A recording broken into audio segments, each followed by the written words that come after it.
आसमान से आग बरस रही थी और जमीन से तपश लिपकती थी। हजरत इब्राहीम अलैहिस्सलाम ने अपने लख्ते जगर इस्माइल और ज़ौजाए हाजरा को लेकर इसमें पहुंचे। एक मशकीज़ा जो आधी खाली थी और कुछ खजूरें। हाजरा को देकर वापस मुड़ने का इरादा किया। ए इब्राहीम, यहाँ ना साया है ना जिंदगी, हम यहाँ कैसे जिंदगी गुजारेंगे? ये अल्लाह का हुक्म है हाजरा। हजरत इब्राहीम अलैहिस्सलाम जब चले गए तो हाजरा के पास उन्होंने अपने बेटे को बचाने के लिए क्या कुछ किया, शायद हम अंदाजा भी नहीं कर सकते।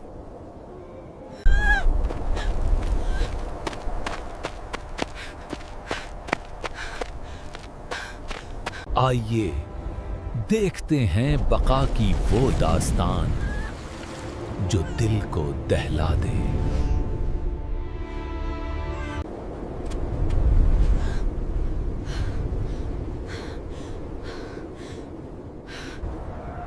ये रेत में छुपी मौत और एक तन्हा औरत की जंग का किस्सा है।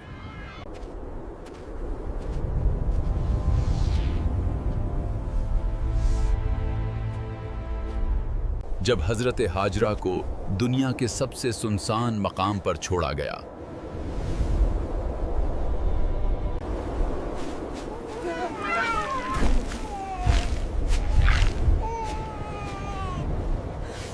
उन्हें सिर्फ प्यास से नहीं बल्कि हर रात जागती मौत से मुकाबला करना पड़ा।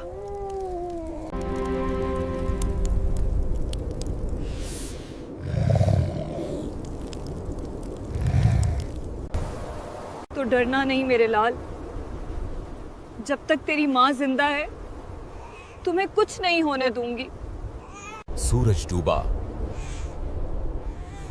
और वादी में एक नई किस्म का खौफ उतर आया। हाजरा समझ गई, दिन को गर्मी मारती है और रात को सांप और बच्छू। उन्होंने दूर दूर तक मौजूद कांटेदार झाड़ियां। वक्त नहीं था कि वो रोएं।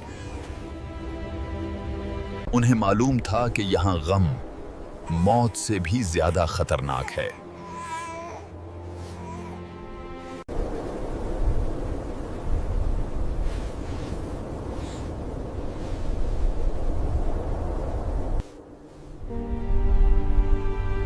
हाजरा ने सबसे पहले चट्टान के नीचे का हिस्सा देखा।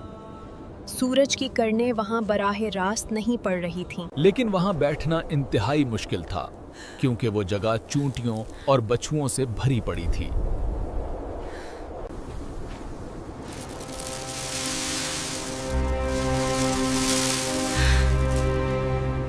को सांप और बच्छू। उन्होंने दूर दूर तक मौजूद कांटेदार झाड़ियां और सख्त पत्थर इकट्ठे करना शुरू कर दिए। ये एक खतरनाक बाढ़ थी।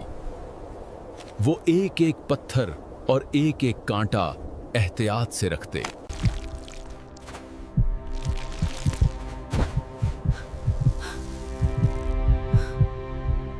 किधर जा रहे हो?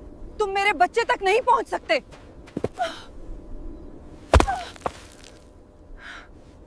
मेरे बेटे, तुम परेशान ना होना, हमारा खुदा हमारे साथ है। रात के वसत में दूर से भेड़िए की आवाज सुनाई दी, जो शायद ताजा बच्चे की बू सूंघ रहे थे। हाजरा ने बच्चे को सीने से लगाकर सारी रात जागकर और दुआ पढ़कर गुजारी। हस्बुनल्लाहु व निअमल वकील, हस्बुनल्लाहु व निअम। फिर दिन तो हो गया, मगर खजूरें और पानी जल्द खत्म होने वाला था। पानी तो सिर्फ 2 घूंट ही बाकी बचा था। खजूरें पहले ही खत्म हो चुकी थीं। भूख और शदीद प्यास की वजह से हाजरा के सीने का दूध सूख गया। बच्चा भूख और प्यास से मुसलसल रोता, तड़पता। वो दीवाना वार नीचे उतरी और दूसरी पहाड़ी मरवा की तरफ भागी।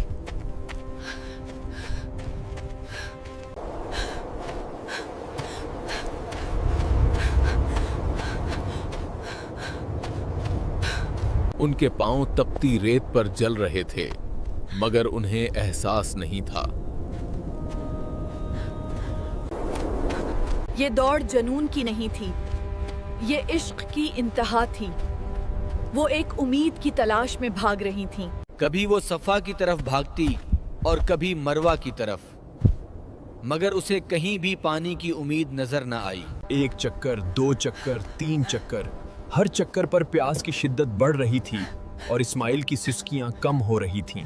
یوں بی بی نے 7 چکر مکمل کیے، ہر بار ناکامی ہوئی مگر ان کا اللہ پر ایمان قائم رہا۔ میں نہیں کر پائی، میں تجھے نہ بچا سکی میرے لال۔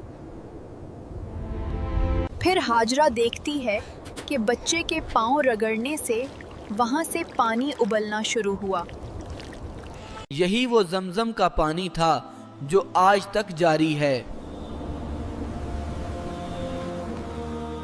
پانی اب وافر تھا۔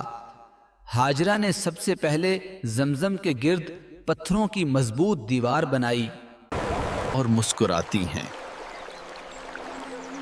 دھول اٹھتی ہے اور ایک قافلہ پرندوں کو دیکھ کر اسی سمت بڑھتا ہے۔ وہ چشمے کے قریب پہنچتے ہیں، حیران ہیں کہ اس ویرانے میں پانی کیسے؟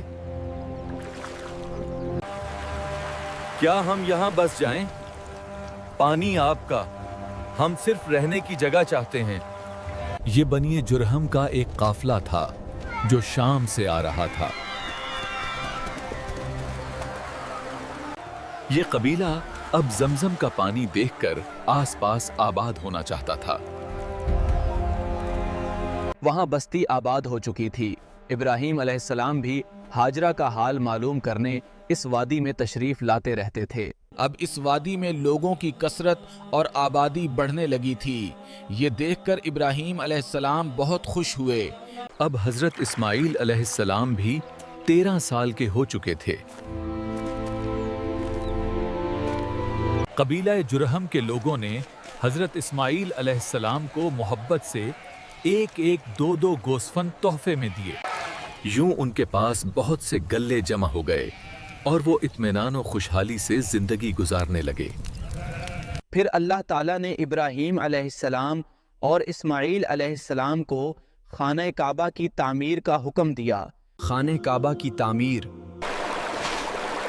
انہوں نے درختوں کی بڑی شاخیں اور کھجور کے پتے اکٹھے کر کے ایک باقاعدہ جھونپڑی بنائی۔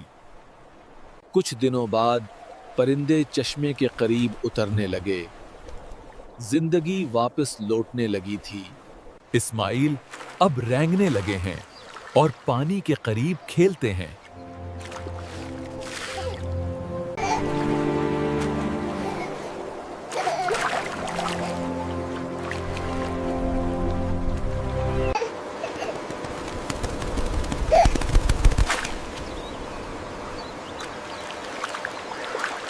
بی بی ہاجرہ اس کے چھوٹے ہاتھ دھوتی ہیں